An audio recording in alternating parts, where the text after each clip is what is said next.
जी बिस्मिल्लाहिर्रहमानिर्रहीम। हम अपने इसी चैप्टर का आगाज़ करते हैं जहाँ से हमने लास्ट टाइम छोड़ा था।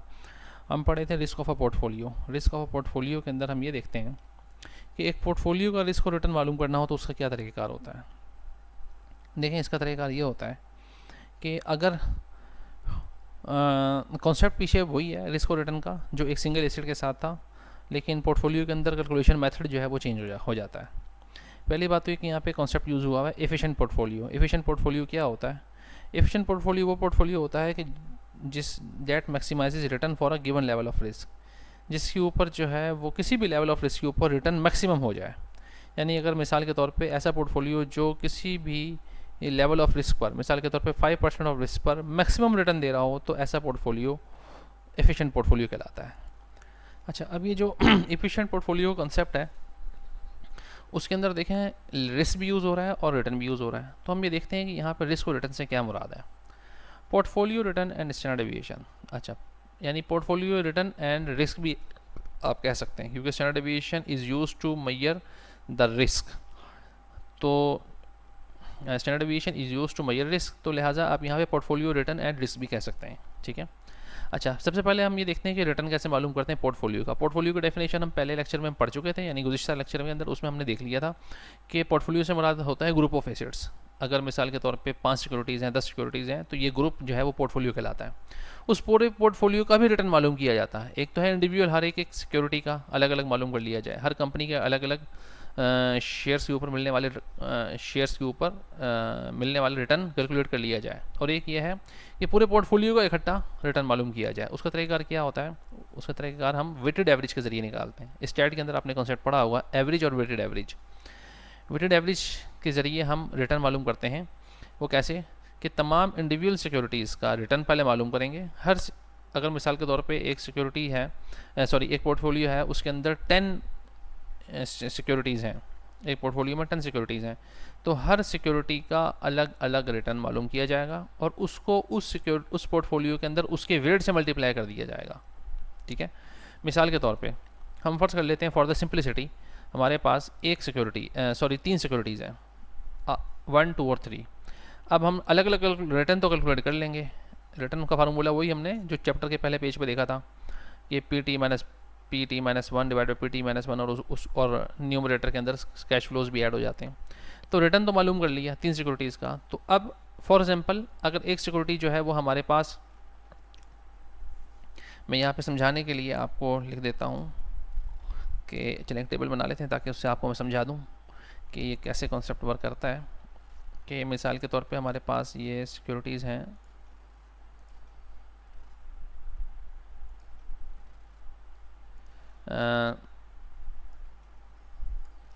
इसको थोड़ा सा बड़ा कर लेते हैं ताकि ये समझना हमारे लिए आसान। देखें जी, हमारे पास सिक्योरिटीज़ हैं, मिसाल के तौर पे सिक्योरिटी नंबर 1, 2 और 3। ठीक है।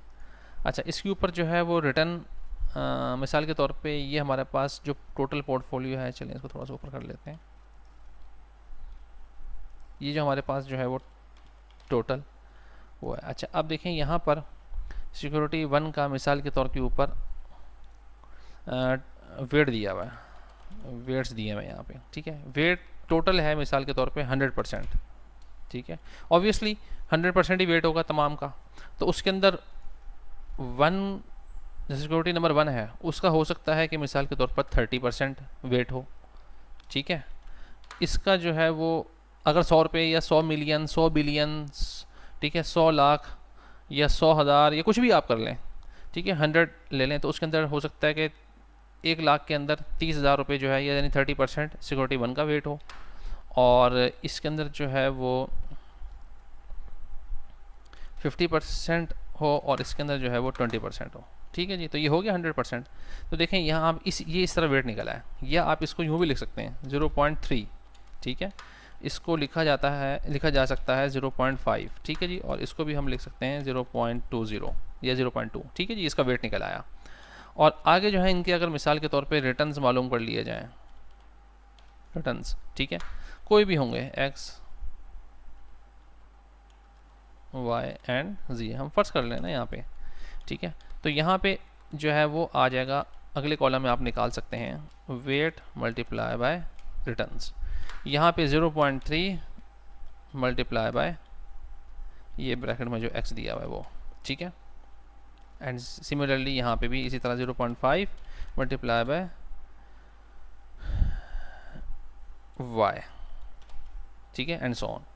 तो इसी तरह जो है वो आप यहाँ पर एग्जांपल दी हुई है कि वेट 1 सिक्योरिटी का जो वेट टोटल पोर्टफोलियो के अंदर उसका वेट कितना है, ये खुद वैसे भी मालूम किया जा सकता है कि जितने टोटल इन्वेस्टमेंट पोर्टफोलियो के अंदर टोटल शेयर्स की वैल्यू है, ये टोटल नंबर ऑफ शेयर्स हैं वो, और उन ये टोटल वैल्यू जो है वो उसके ऊपर डिवाइड कर देंगे हम वेट 1 को, यानी जो सिक्योरिटी किसी भी पहली सिक्योरिटी है, अगर पहली सिक्योरिटी कि जो नंबर ऑफ शेयर्स हैं या जो इतनी अमाउंट है उसको हम डिवाइड कर देंगे टोटल नंबर के ऊपर, तो हमारे पास उसका वेट निकल आएगा। जैसे कि हमने यहाँ पे निकाला हुआ है, अगर मिसाल के तौर पर 30,000 है तो 30,000 डिवाइड बाय 1 लाख कितना निकला, 0.3 या 30%, तो यूँ निकाला जा सकता है, ठीक है, एंड सो ऑन। तो इसको आप जमा कर लेंगे तो वेट मल्टीप्लाई बाय तमाम सिक्योरिटीज़ के वेट्स को अगर आप मल्टीप्लाई कर लें तमाम सिक्योरिटीज़ के इंडिविजुअल रिटर्न से और उन सबको फिर ऐड कर लें तो आपके पास आ जाएगा पोर्टफोलियो का रिटर्न, ठीक है जी। यहाँ पे पूरा इसका दिया हुआ है और यहाँ पे एक एग्जांपल भी दी हुई है, James purchase 100 shares of Walmart of price of, ठीक है, उसकी प्राइस भी दी हुई है 55 शेयर्स, और लिहाजा उसके बाद उसने सिस्को सिस्टम के कैलकुलेट किए वो भी दिए हुए,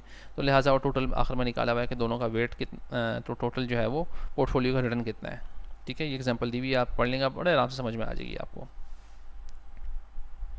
अच्छा, the standard deviation of a portfolios return is found by applying for formula for the standard deviation of a single asset. इसमें सिर्फ सिंपल वही है कि हम वही सिंगल एसेट वाला जो फार्मूला है ना स्टैंडर्ड डेविएशन वाला, वो रिस्क मालूम करने के लिए, पोर्टफोलियो का रिस्क मालूम करने के लिए यूज़ कर सकते हैं, ठीक है, जो भी हमने पीछे देखा था और मैंने आपको कहा था वो वाला फार्मूला करना है जिसके अंदर वैल्यू डिवाइड हो रही है, न्यूमरेटर डिवाइड हो रहा है n-1 के ऊपर, ठीक है। और बल्कि यानी मतलब ये कि ये जो है ना आपने करना है equation 8.3a from note number 4 is applied when analysts use historical data to estimate the standard deviation। ये वाला करना है इक्वेशन नंबर 8.3a, वो फुट नोट 4 में दिया हुआ होगा, ये वाला फार्मूला यूज़ करना है। वही फार्मूला आप यूज़ कर सकते हैं उसके लिए पोर्टफोलियो के रिस्क मालूम करने के लिए, ठीक है। यहाँ पे देखें एग्जांपल दी हुई है, ये देखें यहाँ पे पोर्टफोलियो का रिस्क भी मालूम किया हुआ है। देखें एक एसेट ए है, एक्स है और एक वाई है। अच्छा, अब एसेट एक्स और वाई जो है इसमें 2013, 14, 15, 16, 17, ठीक है जी, 5 साल हैं। एसेट एक्स का रिटर्न भी दिया हुआ है और वाई का भी रिटर्न दिया हुआ है, ठीक है। उसमें ये सॉरी रिटर्न्स नहीं है, ये बेसिकली उनकी परसेंटेज है, फोरकास्टेड रिटर्न, हाँ ठीक है जी, फोरकास्टेड रिटर्न है ये। रिटर्न्स को फोरकास्ट किया हुआ है कि 2013 में एसेट एक्स के ऊपर 8% रिटर्न मिलेगा, इस पर 10%, इस पर 12, इस पर 14, इस पर 16 एंड सो ऑन, ठीक है। अच्छा, अब पोर्टफोलियो रिटर्न, पोर्टफोलियो का पूरे का एक्स और वाई, अब देखें एक पोर्टफोलियो उसने एज्यूम किया कि उसमें 2 एसेट हैं एक्स और वाई, उसका पूरे का रिटर्न मालूम किया जा सकता है, कैसे भला, उससे जो है वो इसकी पोर्टफोलियो एक्स के 0.50 मल्टीप्लाई बाई 8%, कैसे भला, टोटल सिक्योरिटीज़ कितनी है पोर्टफोलियो में 2, तो जाहिर बात है एक जो पोर्टफोलियो है उसका वेट कितना हो जाएगा 50% और दूसरे का हो जाएगा 50%। अगर पोर्टफोलियो के अंदर 4 सिक्योरिटीज़ हों तो वेट कितना होगा हर एक का 25%, अगर 5 हो तो 20% एंड सो ऑन, ठीक है। तो जाहिर बात है 2 हैं तो 50% मल्टीप्लाई बाय 8% जमा 2013 के अंदर जो टोटल पोर्टफोलियो का रिटर्न होगा वो कैसे होगा, पोर्टफोलियो एक्स का एक्सपेक्टेड रिटर्न मल्टीप्लाई बाय उसका वेट, पोर्टफोलियो एसेट एक्स का रिटर्न मल्टीप्लाई बाय उसका वेट, एसेट वाई का रिटर्न और उसका वेट, उनको मल्टीप्लाई किया जमा किया तो आपके पास आ गया 12%, ठीक है। सब में सेम आ जाएगा। उसकी वजह यह है वो सेम इसलिए आ रहा है क्योंकि एसेट एक्स जो है ना उन्हीं को रिवर्स ऑर्डर में लिखा गया है यहाँ पर, यानी जो एसेट एक्स के रिटर्न है ना वही एसेट वाई के भी रिवर्स रिटर्न है, ठीक है, यानी उनको रिवर्स ऑर्डर में लिखा हुआ है यहाँ पे। अब जाहिर बात है आप मुझे खुद ही बताएं कि रिटर्न्स तो मालूम कर लिए पोर्टफोलियो के, ये तो पोर्टफोलियो का मालूम कर लिया। अब आप मुझे बताएं कि जब हम स्टैंडर्ड डेविएशन मालूम करेंगे सॉल्व करने से पहले, तो मुझे ये बताएं कि इनके अंदर कोई वेरिएशन आ रही है 5 सालों में, कोई वेरिएशन नहीं आ रही, तो वेरिएशन नहीं आ रही तो रिस्क भी नहीं होगा, ठीक है। देखें हम कैलकुलेट करते हैं स्टैंडर्ड डेविएशन के लिए हमें क्या चाहिए होता है आर बार, यानी रिटर्न्स का मीन। वो कैसे मालूम किया जाता है, तमाम को जमा करें तो 5 पे डिवाइड कर दें तो देखें वो भी 12% ही आएगा। अगर हमारे पास ऑब्जर्वेशंस तमाम सेम हो तो उनका हमेशा मीन भी वही होता है, ठीक है। आप 5 जितने नंबर ऑफ टाइम्स हैं आपके पास 5, उन सबको जमा करें और नीचे उनके नंबर से डिवाइड कर दें तो आपके पास 5 ही आंसर आएगा। इसी तरह यहाँ पे भी 12 आंसर आ गया। अच्छा, अगले के अंदर हम क्या करते हैं, स्टैंडर्ड डेविएशन मालूम कर लें इस पोर्टफोलियो की। कैसे मालूम की जाएगी, वही 12 माइनस ये वाला मीन का 12 और उसका square plus and so on, ठीक है। अब जारी बात है ऊपर आंसर आ जाएगा 0, ठीक है, 0% जमा 0% जमा 0% एंड सो ऑन, आंसर आ गया 0। तो लिहाजा इसके ऊपर 0 divide by 4 is equal to 0%। अच्छा, बाई चांस यहाँ पे स्टैंडर्ड डेविएशन 0 आ रहा है, लेकिन अगर ये मिसाल के तौर के ऊपर, अगर हम फर्ज करें कि मिसाल के तौर के ऊपर ये वैल्यू सेम ना हो, अगर यहाँ पे वैल्यूज रिवर्स ऑर्डर में ना होती तो आंसर यहाँ पे कुछ ना कुछ आता। तो इसके ज़रिए यहाँ पे कोई ना जो भी आंसर होता उसके ज़रिए आप मालूम कर लेते पोर्टफोलियो का रिस्क। तो ये मुझे उम्मीद है स्टूडेंट्स कि आपको ये अच्छी तरीके से समझ में आ गया होगा ये सवाल। तो दोबारा सुन लें कि हो सकता है कि शायद यहाँ पे अगर x और y की वैल्यूज़ डिफरेंट होती, रिवर्स ऑर्डर में ना होती, सेम वैल्यूज़ रिवर्स ऑर्डर में ना होती एसिड y की, तो यहाँ पे फिर कोई ना कोई स्टैंडर्ड डेविएशन का आंसर आ रहा होता है। ये ज़रूरी नहीं है कि हमेशा स्टैंडर्ड डेविएशन का आंसर यहाँ पे पोर्टफोलियो के स्टैंडर्ड डेविएशन का आंसर हमेशा 0 ही आए, कोई भी आंसर आ सकता है, ठीक है जी। अच्छा, हम आगे चलते हैं। अच्छा, अब देखें कि एक कॉन्सेप्ट है कोरिलेशन का, है तो ये स्टैट का कॉन्सेप्ट, लेकिन इसकी एप्लीकेशन फाइनेंस में भी है।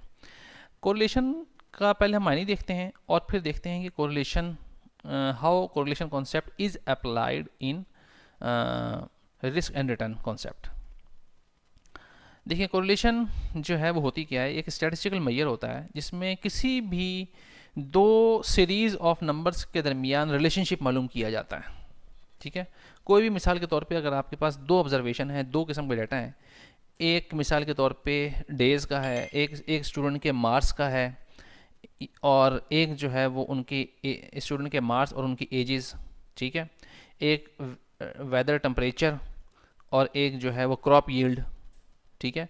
कोई भी दो आपके पास वेरिएबल्स हैं, दो सीरीज ऑफ नंबर्स हैं, उनके दरमियान जो रिलेशनशिप है वो किस तरह का रिलेशनशिप होता है वो आपको बताता है कोरिलेशन, ठीक है। कोरिलेशन जो है वो आपके उसके दरमियान रिलेशनशिप को एक्सप्लेन करता है उन दो सीरीज़ के दरमियान, ठीक है। अच्छा, अब देखें वो जो कोरिलेशन है वो पॉजिटिव भी हो सकती है और नेगेटिव भी हो सकती है, ठीक है। दोनों किस्म की कोरिलेशन हो सकती है।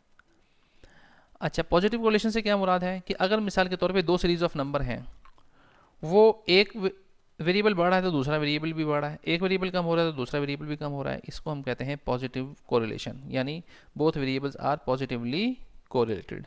क्या मतलब ये है कि अगर जैसे कि प्राइसेस और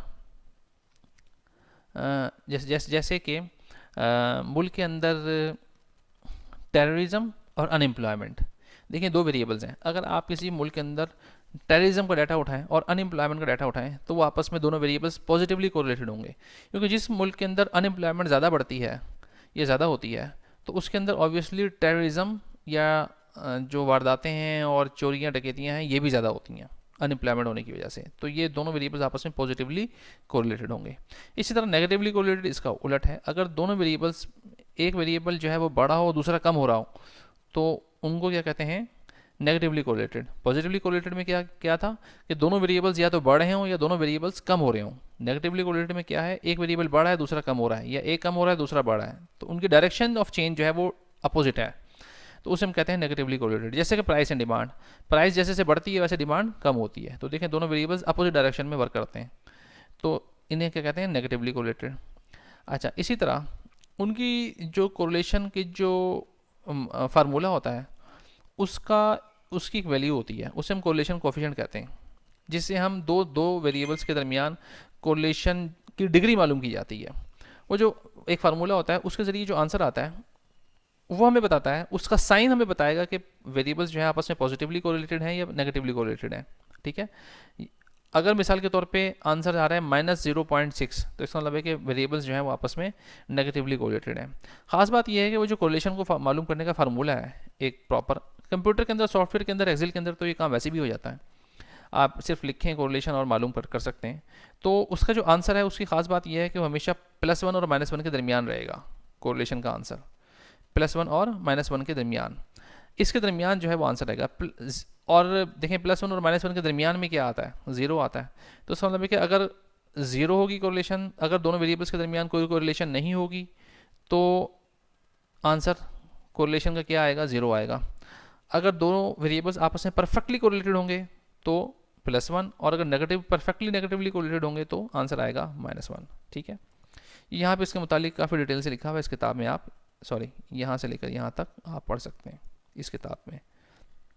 ठीक है, ये सारी डिस्कशन इसकी दी हुई है। अच्छा, अब थोड़ा सा और आगे चलते हैं। अब अगला कॉन्सेप्ट है डाइवर्सिफिकेशन। अच्छा, अब कॉन्सेप्ट जो है ना डाइवर्सिफिकेशन का, ये बहुत सिंपल है और ये यूज़ होता है जब हमारे पास पोर्टफोलियो हो। तो पोर्टफोलियो के कॉन्सेप्ट के अंदर डाइवर्सिफिकेशन का कॉन्सेप्ट बहुत यूज़फुल होता है सिक्योरिटीज़ के आपस में रिलेशनशिप को समझने के लिए। देखें, डाइवर्सिफिकेशन में हम ये कहते हैं कि सिक्योरिटीज़ शुड बी डाइवर्सिफाइड। यानी डाइवर्सिफाइड से मुराद ये है कि यानी कुछ सिक्योरिटीज़ ऐसा ना हो कि एक पोर्टफोलियो के अंदर या तो सारी पॉजिटिव ही हों या सारी नेगेटिव हों, ऐसा नहीं होना चाहिए। बल्कि अगर सिक्योरिटीज़ के अंदर डाइवर्सिफिकेशन है, कुछ पॉजिटिव हैं, कुछ नेगेटिव हैं, कुछ कम पॉजिटिव हैं, कुछ ज़्यादा नेगेटिव हैं, कुछ इस तरह एक मिक्सचर हो आपस में डाइवर्सिफिकेशन का, तो ये ज़्यादा यूज़फुल होता है इस वजह से